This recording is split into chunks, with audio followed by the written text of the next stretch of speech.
के कोने कोने में यूट्यूब के माध्यम से हमसे गुरु मंत्र लेकर वैदिक परंपरा में आगे बढ़ने वाले मेरे प्रिय शिष्यों, सज्जन और सन्नारियों, कई लोग पूछते हैं, गुरुजी भूत प्रेत पिशाच ये क्या होता है?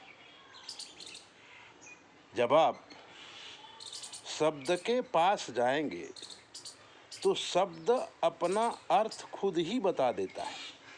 जैसे कि भूत, अब भूत यानी कि बीता हुआ कल,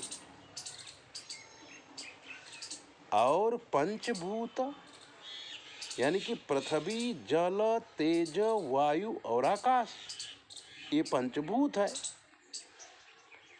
तो जो पंचभूत हैं उससे ये हमारी बॉडी बनी है।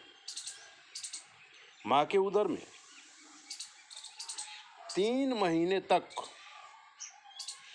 पंचभूत से ये बॉडी का सूक्ष्म भाग निर्माण होता है। जैसे बैर होता है छोटा सा, छोटे पेड़ में जो बैर लगते हैं, वो बैर जितना आकार बॉडी के रूप में माँ के गर्भाशय में वो पलता है।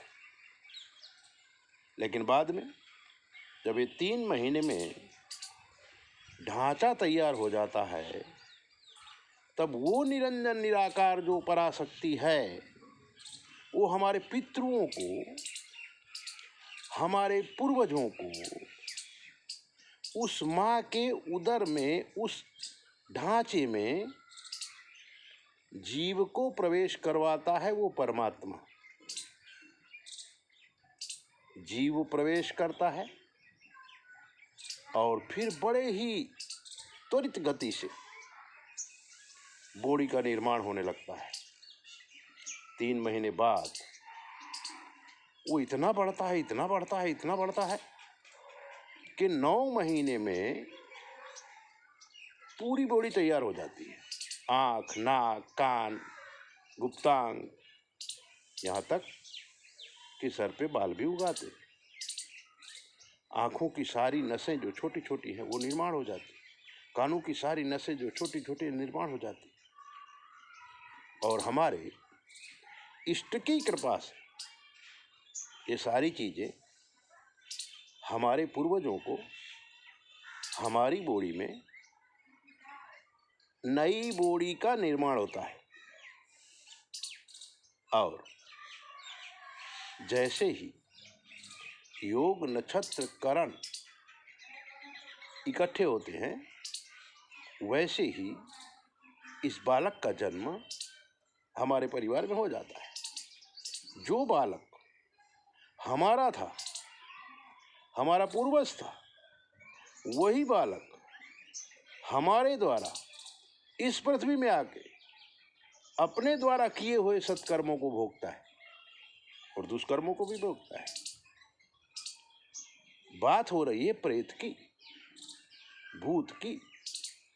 तो भूत जो है, जो बीत चुका है, जिसके पास 5 धातु, 5 भूत, पंच तत्व अलग अलग हो गए हैं और उस जीवात्मा से बॉडी अलग हो गई है, वो आत्मा को बॉडी फिर से मिलती है, उस जीवात्मा को बॉडी फिर से मिलती है। और जब बॉडी मिलती है तब मन, बुद्धि, अहंकार, शरीर, चित्त आदि कई चीज़ें ऑटोमेटिकली मिल जाती हैं।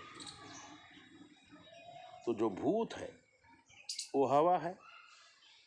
शास्त्रों में बताया भी गया है कि जब कोई मर जाता है तो 12 दिन तक पिंडोदक क्रिया होती है।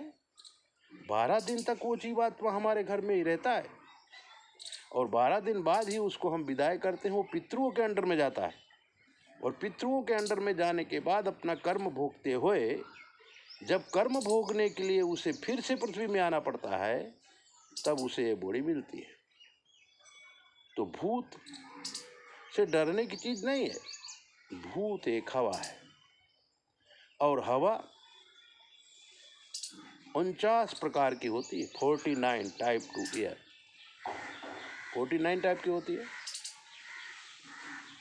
सुंदरकांड में भी लिखा हुआ है कि हरि पेरी तते ही अवसर चले मरुत 49 प्रकार का पवन है। उसमें जो प्रेत है, तो प्रेत योनि में मरने के बाद तुरंत आदमी जाता है, फिर भूत को छोड़ता है, इसलिए बीता हुआ जो है भूत है उसको भूत कहते हैं। और प्रेत योनि यानी कि ये हवा, सूक्ष्माति सूक्ष्म हवा, जिसे देखा नहीं जा सकता है, माइक्रोस्कोप से भी नहीं देखा जा सकता है। ये बहुत बड़ा विज्ञान है जिसका उल्लेख गरुड़ पुराण के अंदर किया गया है।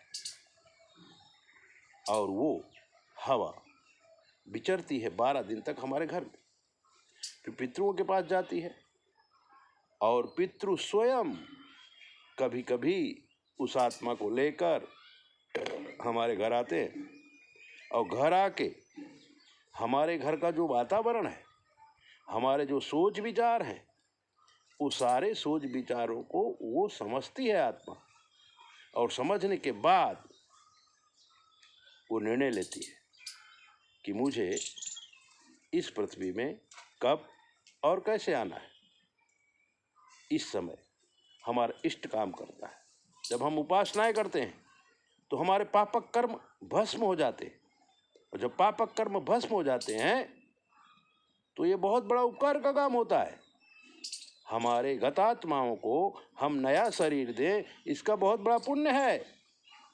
क्योंकि एक दिन हमको भी किसी ने बॉडी दिया था, और आगे भी मरने के बाद भी हमको यही बॉडी से दूसरी बॉडी मिलने की संभावना भी है। इसलिए भूत प्रेत डरने वाली चीज़ नहीं है।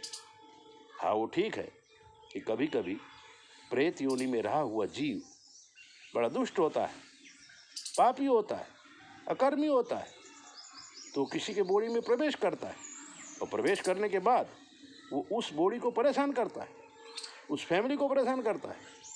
तब अनेक मंत्र हैं, शाबर मंत्र हैं, अघोर मंत्र हैं, तांत्रिक मंत्र हैं, वैदिक मंत्र हैं। उन मंत्रों के द्वारा इस हवा को बाहर निकाला जाता है, और जब ये हवा बाहर निकल जाती है आदमी ठीक हो जाता है। ऐसे ही दिव्य बातों को जानने के लिए चैनल सब्सक्राइबर करो, लाइक करो, और 9825200108 पर फ़ोन करो, कुछ भी पूछ लो। प्रेत भगाना, भूत भगाना बहुत सरल है, लेकिन वो मंत्रों के द्वारा किया जाता है। कुछ लोग होते हैं ढोंगी तांत्रिक, वो लोग कभी मारते हैं, कभी डराते हैं, और ऐसा करके उस हवा को निकालने की कोशिश करते हैं। ऐसा हमें नहीं करना चाहिए। जय भीम। अपना ध्यान रखें।